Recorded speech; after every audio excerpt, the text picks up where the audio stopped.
padre fue Enrique VIII, perteneciente a la dinastía Tudor, reinó de 1509 a 1547. Para poder contraer matrimonio con Ana Bolena, solicitó al Papa Clemente VI la anulación de su matrimonio anterior. Cuando esta solicitud le fue negada, dio como resultado la separación de su país y la Iglesia Católica, autonombrándose como el jefe supremo de la Iglesia de Inglaterra.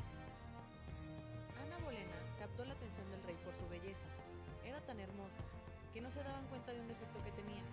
En una de sus manos contaba con 6 dedos, cosa que tapaba con las mangas largas de su vestido, dado que en esos tiempos contar con un sexto dedo podía ser considerado como brujería.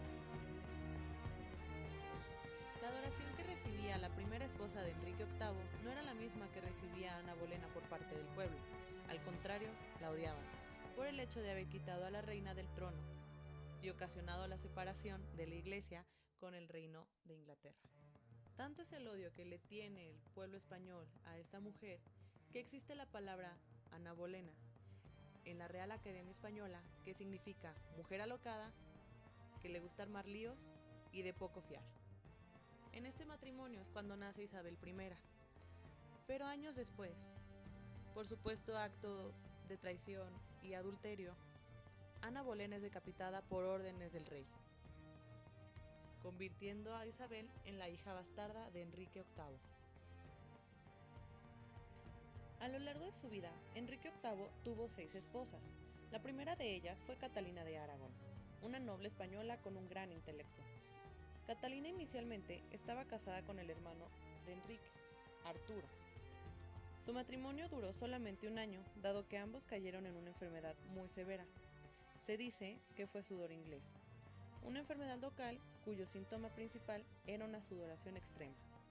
Ella se alivia, pero Arturo muere, dejando a Catalina viuda. Este matrimonio no fue consumado, por lo que el padre de Arturo, el rey Enrique VII, propone el casamiento de Catalina con su otro hijo, Enrique VIII.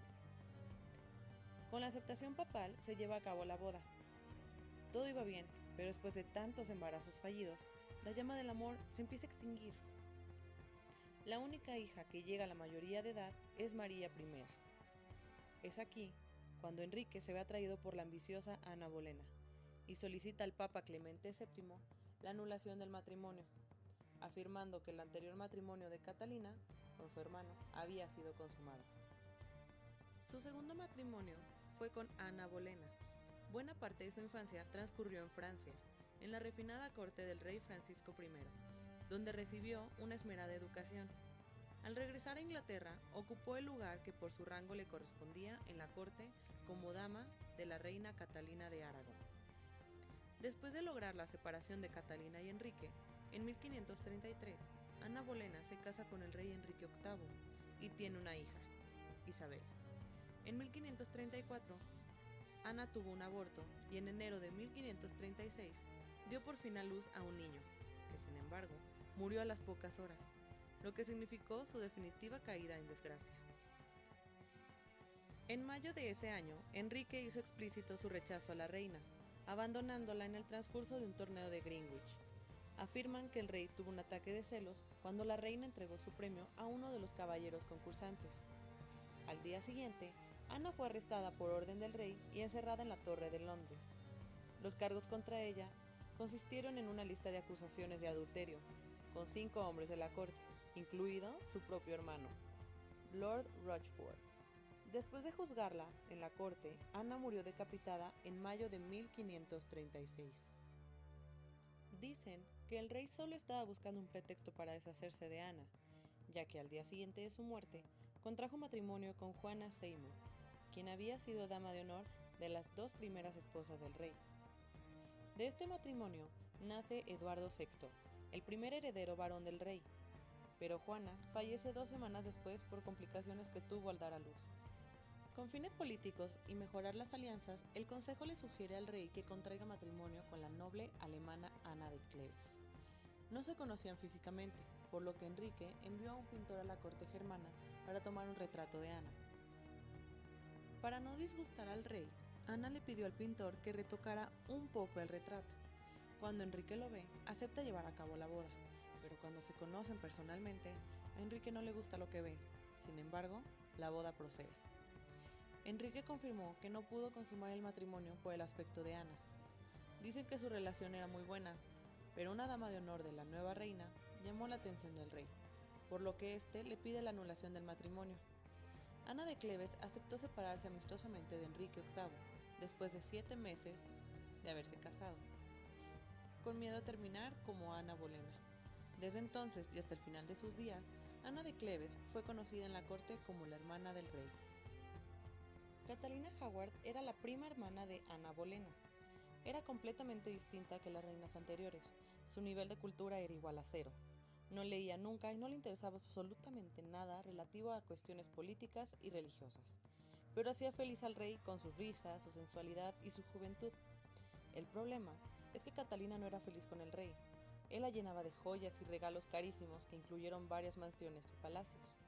La dificultad estaba en la diferencia de edad, porque era enorme. El rey ya tenía muy mala salud. El rey tenía una úlcera en la pierna que se le había infectado gravemente y olía muy mal. Por esta razón, Catalina, insatisfecha, empezó a buscar amantes. Lo hizo sin ninguna discreción y dentro de la propia corte. Fue acusada de adulterio. En aquella época el adulterio en un matrimonio real significaba traición.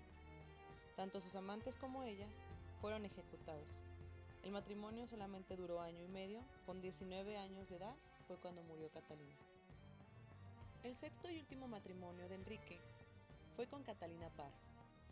Cuando el rey conoció a Catalina, se enamoró a primera vista y ese mismo día le envió valiosos regalos, como ya era de costumbre.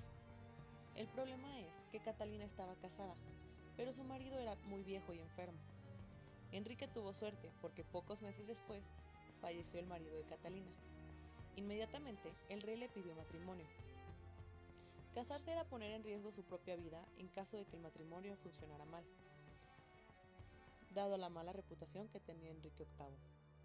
Pero Catalina también sabía que no podía decirle no al rey, y por otra parte, aunque no le gustaba a Enrique, sí le gustaba la posición de poder que podía significar convertirse en reina de Inglaterra, especialmente para favorecer la causa del protestantismo y expandirlo en Inglaterra. Era una mujer muy rica y muy culta. Con 32 años de edad había leído mucho, tenía una sólida formación humanística y religiosa.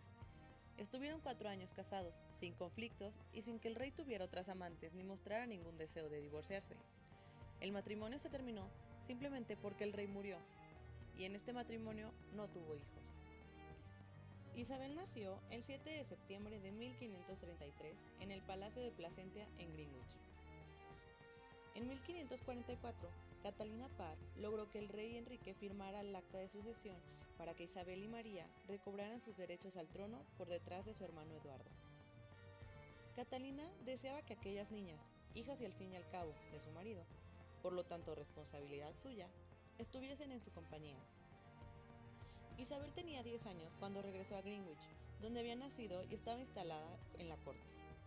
Era una hermosa niña, despierta, pelirroja como todos los Tudor y esbelta como Ana Bolena. Ahí, de manos de mentores, sin duda cercanos al protestantismo, recibió una educación esmerada, que le llevó a poseer una sólida formación humanística. Leía griego y latín y hablaba perfectamente las principales lenguas europeas de la época: francés, italiano y castellano. Catalina Parr fue para ella como una madre.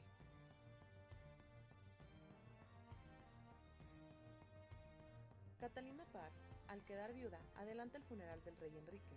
A los 15 días, contrae matrimonio con Thomas Seymour, de quien llevaba enamorada varios años atrás. Thomas Seymour fue un noble político inglés que ambicionaba ser rey y había estudiado detalladamente todas sus posibilidades. Para él, Catalina Parr no era más que un trampolín hacia el trono, puesto que Eduardo VI era un muchacho enfermizo, y su inmediata heredera, María I, presentaba también una salud delicada. Se propuso seducir a la joven Isabel. La joven princesa cae en los encantos de Thomas, pero un día, Catalina Parr sorprendió abrazados a su esposo y a su hijastra. Isabel fue confinada a Hatfield, al norte de Londres, y las acciones de Thomas estuvieron de boca en boca entre los cortesanos. Catalina Parr murió en septiembre de 1548, y los ingleses empezaron a preguntar si no había sido ayudada para viajar al otro mundo por su infiel esposo, que no tardó en ser acusado de conspirar para quedarse con el trono. Esto terminó en la muerte de Thomas, el 20 de marzo de 1549. Lo sentencian a muerte y le cortan la cabeza. Cuando sucede esto, Isabel dijo fríamente: "Ha muerto un hombre de mucho ingenio y poco juicio". Por primera vez, se había mostrado una cualidad que la futura reina conservó durante toda su existencia: un talento excepcional para hacer frente a los problemas y salir airosa de las situaciones más comprometidas. A la temprana edad de 9 años, el hermano de Isabel, Eduardo VI, asume el puesto de rey. Poco después, la salud de Eduardo se deterioró un poco más. Enfermó de tuberculosis y falleció a los 16 años. Antes de morir, junto con la corte, se firmó que el puesto lo asumiría su prima Juana Grey. Y así pasó. Juana Grey fue elevada al trono de Inglaterra. 9 días después, la princesa María, que contaba con el apoyo del pueblo y de gran parte de la nobleza, se proclamó también reina. María I mandó encarcelar a Juana Grey y a su padre. Este último fue perdonado, mientras que Juana y su marido fueron condenados a muerte bajo la acusación de alta traición. El 12 de febrero de 1554, Juana murió decapitada. Su recuerdo quedó así unido al de la vida de María I, conocida desde entonces como la Reina Sanguinaria, que envió a la muerte a una niña adolescente sin pretensiones políticas. Primogénita de Enrique VIII, se convierte ahora en la Reina María I de Inglaterra. En su afán de instaurar de nuevo el catolicismo, buscó un pretendiente que tuviera la misma religión. Por ello, se fijó en el príncipe Felipe, heredero de la corona española e hijo del emperador Carlos I de España, del cual se enamoró, pero el sentimiento no era mutuo. El pueblo estaba en contra de esta unión, por lo que se da la rebelión de Wyatt, el cual fue un movimiento popular en Inglaterra en 1554, nombrado así por Thomas Wyatt, uno de sus líderes. A pesar de todo el apoyo que Isabel I le ofrecía a María, ella es culpada y llevada a la corte. Es interrogada e incluso corre peligro de ejecución. Pero logró ahorrarse todo esto debido a respuestas evasivas e inteligentes, en las cuales afirmaba que no había sido consciente del levantamiento planeado. Pero nada se podía probar, por lo que Isabel permaneció encarcelada como medida preventiva en la Torre de Londres y posteriormente en la Torre de Woodstock un año bajo arresto domiciliario. María emprendió una feroz represión contra todos aquellos contrarios a la restauración del catolicismo, condenando a la hoguera a 273 personas. Por esta razón, el pueblo apoda a la reina como Bloody Mary, la reina sanguinaria. La alianza con España indignó a los ingleses, sobre todo porque condujo a una guerra desastrosa contra Francia en la que Inglaterra perdió Calais, y la evolución económica del país fue bastante desfavorable. María I muere el 17 de noviembre de 1558, posiblemente por un quiste ovárico o de un cáncer uterino. No tuvo descendencia, por lo que la siguiente al trono fue su hermanastra Isabel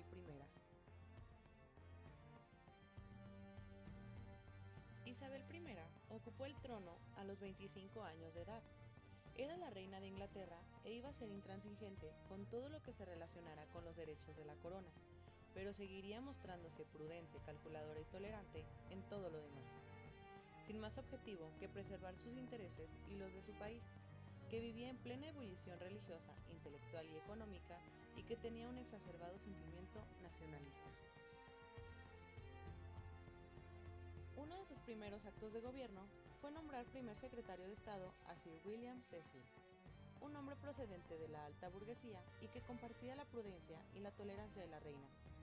Cecil mantuvo la plena confianza de Isabel durante 40 años. Isabel redujo el tamaño de su consejo privado, en parte para excluir a algunos de los miembros católicos y también para darle más eficacia a su cuerpo de consejeros. Comenzó a reestructurar la enorme casa real, equilibrando cuidadosamente la necesidad de una continuidad administrativa y judicial con el deseo de cambio.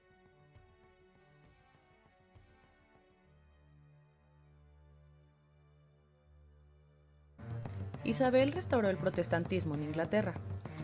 El Acta de Supremacía, aprobada por el Parlamento en 1559, revivió los estatutos antipapales de Enrique VIII y declaró a la reina gobernadora suprema de la Iglesia. A los sacerdotes, oficiales y hombres que se graduaban en la universidad se les exigía un juramento a la supremacía real si no querían perder sus posiciones. Faltar a la iglesia en domingo estaba castigado con multa. Muchos de los nobles y de la burguesía, junto con la mayoría del pueblo, permanecieron leales a la antigua fe, pero todas las posiciones claves en el gobierno y la iglesia estaban desempeñadas por protestantes.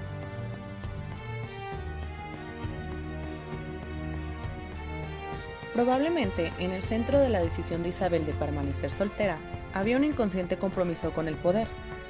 El matrimonio de la reina era crítico, no solo por la cuestión de tener un heredero, sino también por la red diplomática internacional. Inglaterra, aislada y militarmente débil, estaba necesitada de las grandes alianzas que un matrimonio ventajoso podía otorgar.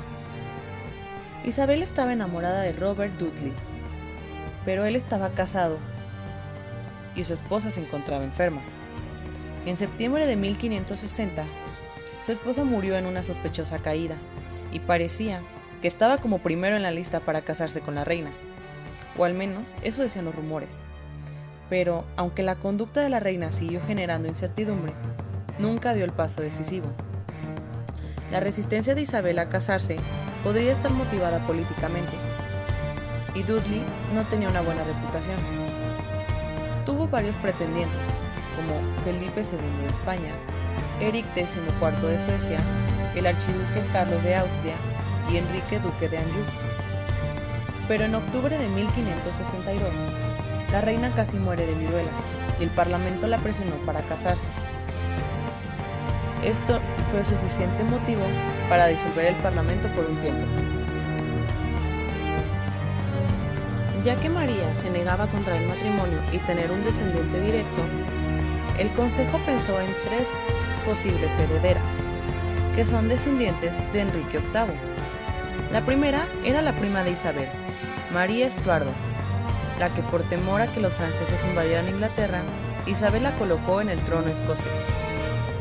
La segunda es Margarita Tudor, la hermana mayor de Enrique VIII, quien durante su minoría de edad jugó el papel de mediadora entre las facciones pro-francesas y pro-inglesas en el territorio escocés, que constantemente fluctuaban sus lealtades para conseguir incrementar sus intereses económicos. Y Catalina Grey, hermana menor de Juana Grey. María Estuardo estaba casada con su primo hermano, el Lord Darnley. María se fue al castillo de Edimburgo, donde por seguridad decidió dar a luz a su hijo Jacobo VI.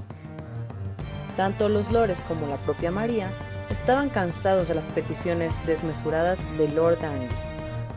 Y una noche, la casa donde se encontraba el enfermo Lord explotó y esto lo mató.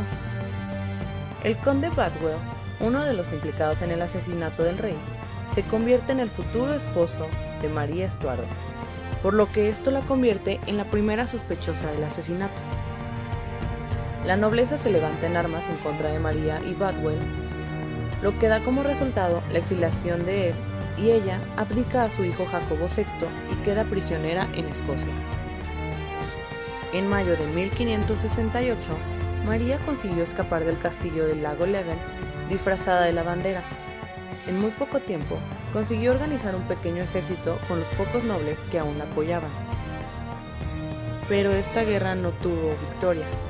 Después de la derrota, María huye a Inglaterra esperando el apoyo de su prima Isabel. La amenaza más importante para el trono inglés procedía de Escocia, donde María Estuardo proclamaba sus derechos al trono.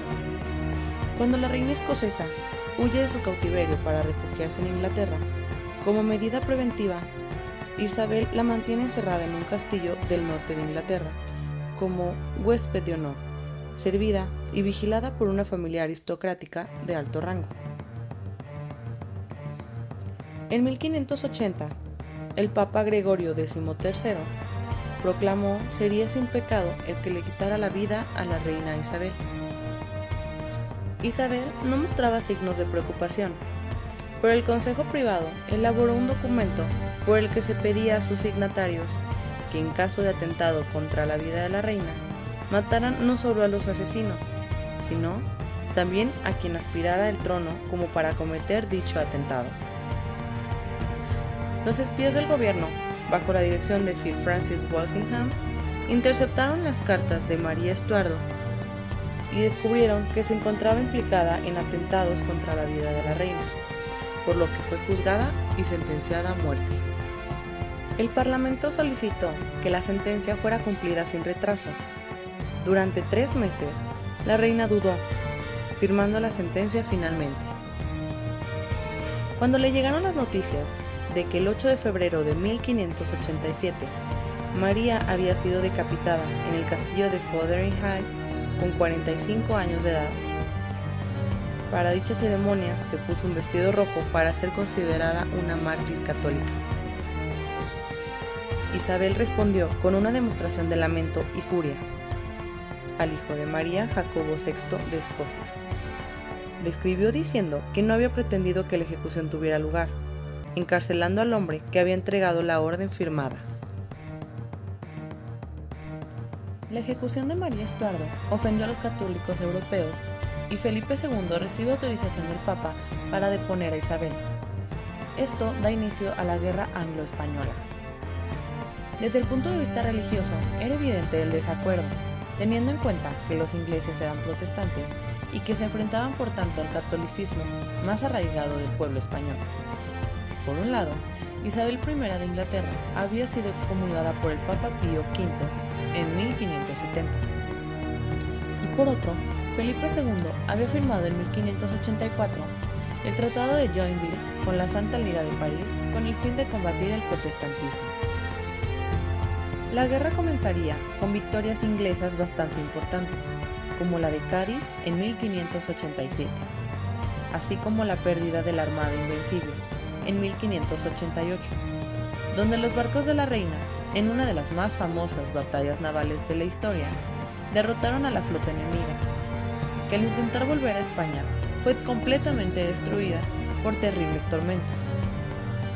No obstante, múltiples victorias españolas, como la de la contraarmada en 1589, así como la mejora en las escoltas de la flota de las Indias, acabarían por debilitar a Inglaterra, que se vería en la obligación de firmar el Tratado de Paz favorable a España en Londres en 1604. La última década de su reinado estuvo presidida por el decaimiento en su control sobre las fuerzas económicas, políticas y religiosas del país. Malas cosechas, inflación persistente y desempleo multiplicaron las complicaciones y la pérdida de la moral pública. Ella imaginaba que el pueblo, que se deja influir por lo externo, estaría eclipsado por el brillo de sus joyas, no dándose cuenta de la decadencia de su atractivo personal. Isabel continuó pronunciando brillantes discursos para ejercer su autoridad y recibir los extravagantes cumplidos de sus admiradores. Pero su largo reinado tocaba a su fin. Sufrió ataques de melancolía y mala salud, mostrando señales de debilidad. Sus más astutos consejeros comenzaron los preparativos para el más probable pretendiente al trono, Jacobo VI de Escocia. Habiéndole señalado como sucesor, Isabel murió pacíficamente. La nación dio la bienvenida al nuevo monarca, aunque en el plazo de unos años se comenzó a notar la nostalgia por el gobierno de Isabel. Mucho antes de su muerte, ella se había transformado en una poderosa imagen de autoridad femenina, magnificencia real y orgullo nacional, permaneciendo esa imagen hasta el día de hoy. El 24 de marzo de 1603 murió a la edad de 70 años y fue enterrada en la abadía de Westminster. El aspecto de la reina Isabel es muy extravagante. Se dice que poseía 3.000 vestidos, aunque muchos de ellos eran regalos que nunca fueron usados. Conforme envejecía, eran más extravagantes y siempre escotados, cubiertos de piedras preciosas, perlas, bordados de oro y plata. Ella llevaba una camisa de lino fino para proteger sus vestidos de la transpiración ya que estos nunca podrían ser lavados. La reina también era atada con un corsé de hueso de ballena y llevaba una enagua rígida conocida como miriñaque, haciendo que caminar y sentarse fuera un desafío. Las medias de Isabel eran de seda. La mayor parte de sus súbditos tenían medias de lana, y su zapatero real le hacía un nuevo par de zapatos cada semana. Hacía vestir a todas sus damas de compañía con colores blancos o grises, porque como ella misma decía, solo hay un sol. Su ataque de viruela, cuando ella tenía 29 años, le dejó las mejillas llenas de cicatrices de forma permanente, y se comenta que en parte también calvo, por lo que utilizaba mucho maquillaje y una serie de elaboradas pelucas y postizos de cabello rizado y con arreglos de piedras preciosas. El maquillaje eran sustratos de plomo con vinagre y algunos otros ingredientes altamente tóxicos para la piel y el cuerpo. De hecho, se dice que hacia el final de sus días, su piel era tan gris y deteriorada que hizo quitar todos los espejos de su dormitorio para no tener la oportunidad de observarse en su decaimiento. La virginidad fue un atributo por el que quería que su pueblo la recordase siempre, como la soberana que reinó virgen y murió virgen, y que solo se entregó a su país al que adoraba con fervor. Quiero terminar este video con un pequeño texto escrito por la Iglesia Evangélica Pueblo Nuevo, que dice: Dios había revelado a algunos en esta nuestra edad que es más que una monstruosidad de la naturaleza que una mujer reine y ejerza el dominio por encima del hombre. Pero con la ascensión de la protestante Isabel, la trompeta de Knox se quedó muda. Si bien quedó la convicción extendida y reforzada por la costumbre y la enseñanza de que mientras que los hombres estaban naturalmente dotados con autoridad, las mujeres eran temperamentales, intelectual y moralmente inapropiadas para gobernar. Los hombres se contemplaban a sí mismos como seres racionales, considerando a las mujeres como criaturas dominadas por el impulso y la pasión.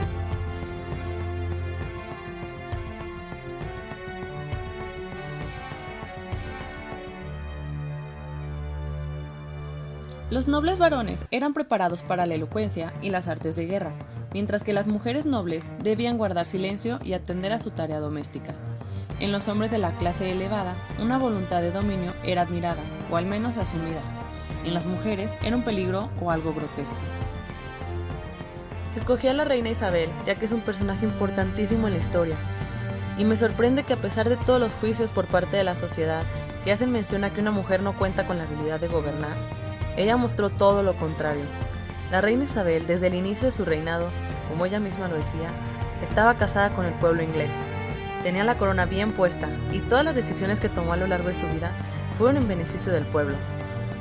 De igual manera, quiero citar la frase que Isabel dijo en el campo de batalla en el momento de la guerra anglo-española. Abro cita: Tengo el cuerpo frágil y débil de una mujer, pero tengo el corazón y el estómago de un rey de Inglaterra. Cierro cita. Gracias.